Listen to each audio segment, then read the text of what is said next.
Tito, gusto niyo po ba magkape? Hindi na yan, Chong. Busog din ako. Kumain kasi ako kanina. Kuya Vince, bumalik ka! Namiss kita, Chong. Ako rin, Kuya Vince, namiss kita. Tito, nandiyan po pala kayo. Kamusta po? Okay lang naman. Buti naman, naisipan mong umuwi. Opo, Tito. Naisip ko po kasi, mali po pala yung mga ginawa ko kay nanay. Siya nga pala, nasan po si nanay? Nay! Chong, si nanay! Nay! Nay! Nay! Chong, nasan si nanay? Ito Kaisan, nasan po si nanay? Ano ba yan? Ganito pa ako tanong ng tanong ah. Nasan pa si nanay? Vince, maupo ka. May sasabihin ako sa'yo. Vince, wala nang nanay mo. Patay na siya. Simula nung umalis ka, nagkasakit na siya. Hindi na siya kumakain, hindi na rin siya nakatulog ng maayos dahil sa kakahanap at kakaisip sa'yo. Chong, wala pa din ba kuya mo? Kahapon pa hindi umuwi yan ah. Di mo lang nagpaalam sa akin. May sinabi ba sa'yo kung saan pupunta? Nay, kahapon po, nakita ko po si Kuya Vince. May dalang gamit.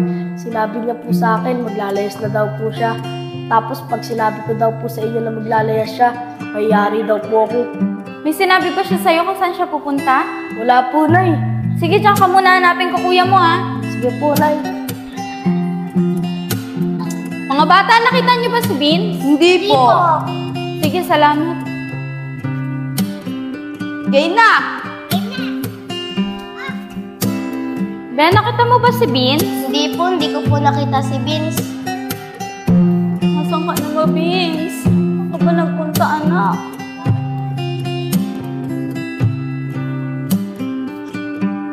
Nay, nandiyan na po pala kayo.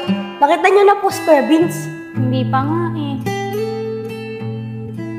Hindi ko makita kuya mo. Hindi ko alam kung saan siya nagpunta. Wala pa siyang sinabi sa'yo. Hindi ko na alam kung saan ko hanapin yung kuya mo eh.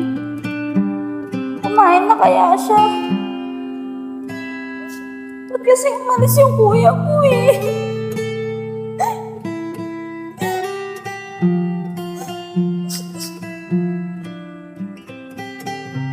Nak, dito ka muna. Hanapin ko ulit ang Kuya Vince mo, ha? Nay, kain muna po kayo bago po kayo umalis. Kahapon pa po kasi kayo hindi kumakain. Baka magsakit na po kayo yan. Hindi na, Nak. Okay lang ako. Kailangan ko kasi hanapin ang kuya mo eh. Sige na, alis na ako. Sige po, Nay. Ingat po. Sige.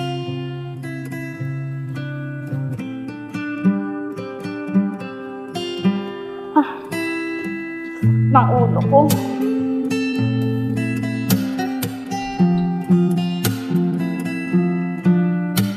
Nay, ano pong balita kay Kuya Vince? Nahanap niyo na po ba siya? Hindi pa din nga anak eh. Sobrang sakit na nga ng ulo ko. Hindi ko alam kung saan ko hanapin ang kuya mo. Nay, kumain na muna po kayo. Pagpabukas mo na po paghahanap niyo kay Kuya Vince. Magagabi na rin po kasi. Hindi na anak, okay lang ako. Bili mo na lang ako ng gamot para makapagpahinga na ako. Sige po, Nay. Bibili lang po ako ng gamot. Diyan lang muna po kayo.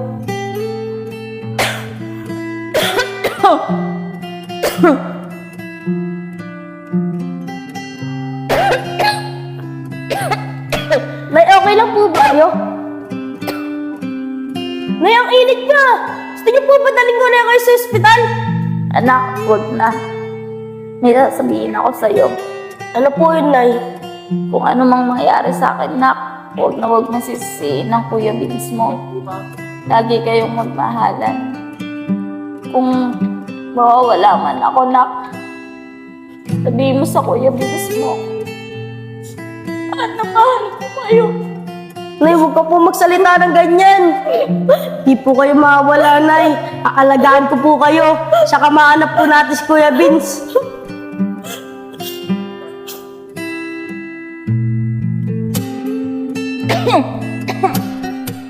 Nay, bakit po kayo bumabangon?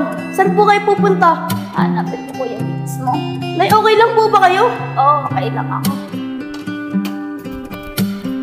Nay! Nay, ano po nangyari sa inyo, Nay? Nay! Tulungan niyo kami! Ang nanay ko, Nay! Tulong! Tulungan niyo kami! Tulungan! Ang nanay ko! Tito, bilisan mo! Tulungan natin si nanay! Ano nangyari kay Juliet? Tara, tayo natin sa ospital, Chong! Tara! Tulungan mo ako, Chong! Kasalanan ko po, Tito. Pala, naging mabuting anak ako kay nanay. E di sana, buhay pa siya hanggang ngayon. Chong, pwede mo ba kasama kay nanay bukas? Hingi ako ng tawad sa kanya. Sige, Kuya Vince, sasamahan kita bukas. Chong,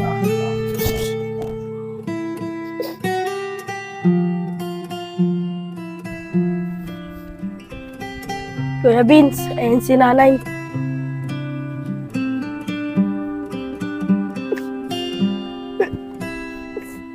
Nay, sorry po kung naging masamang anak mo ako.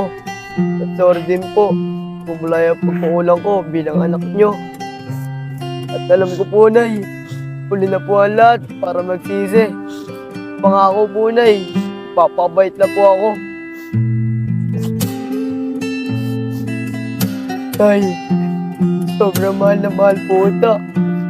Sobrang miss na din po ita.